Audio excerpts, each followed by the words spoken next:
Hello बच्चों, let's read this question. The question says match the columns and find out the correct combination. यहाँ पर हमें दो column दिए गए हैं, कॉलम 1 और कॉलम 2. कॉलम 1 में हमें एंजाइम दिया गया है, कॉलम 2 में हमें रिएक्शन दी गई है और हमें बताना है कि कौन सा एंजाइम किस रिएक्शन में यूज हो रहा है. तो सबसे पहले हम इसका की कॉन्सेप्ट देखेंगे. की concept is aerobic and anaerobic respiration. Aerobic respiration में तो क्या होगा, कंप्लीट ऑक्सीडेशन होगा.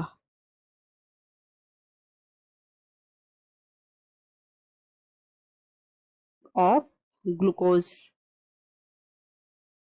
और एनारोबिक में इनकम्प्लीट होगा. तो यहां पर हमें पूछा गया है, सबसे पहला ऑप्शन क्या दिया गया है, सबसे पहला दिया गया है इन्वर्टेज. इन्वर्टेज एंजाइम कौन सी रिएक्शन में यूज हो रहा है. तो अगर जो प्लांट्स होते हैं ना, वहां पर जो ग्लूकोज होती है वो कहां से डिराइव हो रही है, वो डिराइव हो रही है तो सुक्रोज से या फिर स्टोरेज कार्ब से. अब ये जो सुक्रोज है वो, उसको हम डायरेक्टली यूज नहीं कर सकते, उसको हमें क्या करना पड़ेगा, क्लीव करना पड़ेगा, ब्रेक करना पड़ेगा. तो हम सुक्रोज को ब्रेक करते हैं किसमें, ग्लूकोज प्लस फ्रक्टोज में. और यहां पर जो एंजाइम है वो कौन सा यूज होगा, इन्वर्टेज. तो इन्वर्टेज कहां पर यूज हो रहा है, सुक्रोज को ब्रेक डाउन करने में ग्लूकोज टू फ्रक्टोज. तो करेक्ट ऑप्शन देखेंगे option 3, that is glucose to fructose. फिर आता है हमारा सेकंड ऑप्शन, हेक्सोकाइनेज. अब ग्लाइकोलाइसिस के केस में, ग्लाइकोलाइसिस के केस में क्या होगा, जो सबसे पहला स्टेप होता है ग्लूकोज टू ग्लूकोज 6 फॉस्फेट. अब यहां पर जो ग्लूकोज ये फॉस्फेट आया है, ये कहां से आया है, एटीपी से. एटीपी दे देता है उसको एक फॉस्फेट. यहां पर जो एंजाइम काम करने वाला है दैट इज हेक्सोकाइनेज. तो कहां पर यूज हुआ हेक्सोकाइनेज, ग्लूकोज से ग्लूकोज 6 फॉस्फेट इन ग्लाइकोलाइसिस. तो ऑप्शन देखेंगे glucose to glucose 6 phosphate, fourth option ये हमारा ए. फिर आता है C, pyruvate acid decarboxylase and alcohol dehydrogenase. अब फर्मेंटेशन में क्या होता है, फर्मेंटेशन किस में होगा, ईस्ट में होगा. फर्मेंटेशन में क्या हो रहा है, इनकम्प्लीट ऑक्सीडेशन होता है ऑफ ग्लूकोज. अब इसमें क्या होगा कि जो पायरोविक एसिड है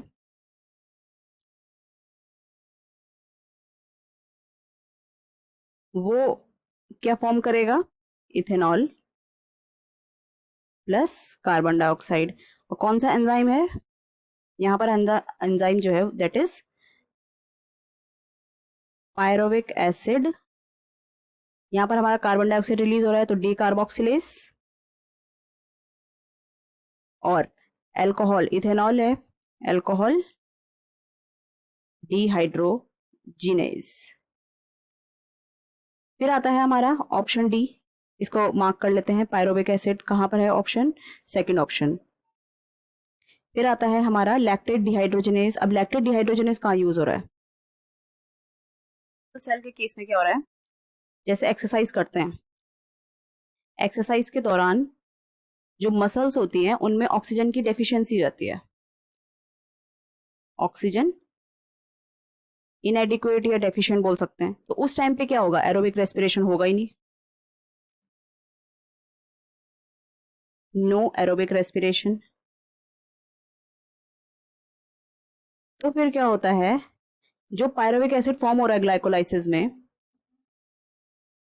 पायरोविक एसिड जो फॉर्म होगा ना ग्लाइकोलाइसिस में, वो उसका रिडक्शन हो जाएगा और क्या फॉर्म करेगा, लैक्टिक एसिड.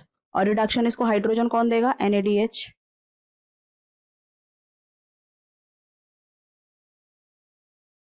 और एंजाइम कौन सा यूज होने वाला है यहाँ पर?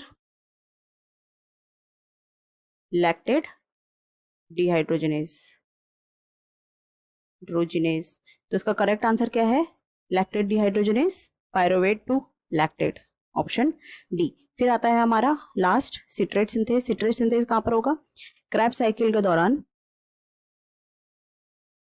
जब acetyl coenzyme A plus oxaloacetic acid क्या फॉर्म करेगा? Citric acid. और यहाँ पर हमारा एसीटेट जो है वो यूज हो जाएगा और कोएंजाइम ए रिलीज हो जाएगा। एंजाइम कौन सा यूज होगा? एंजाइम होगा हमारा सिट्रेट सिंथेज। तो इसका करेक्ट आंसर क्या हो गया? ऑप्शन 5। देख लेते हैं फर्स्ट इन्वर्टेज कहां पर था? A hexokinase, B and pyruvic acid, C. तो ऑप्शन देखते हैं कि ए इज 3, ए इज 3, तो बी उसमें दिख रहा है मैं A3,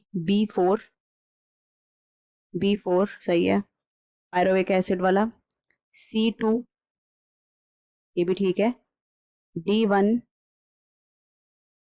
this is also correct and E5 this is also correct. तो करेक्ट आंसर क्या है? Option B.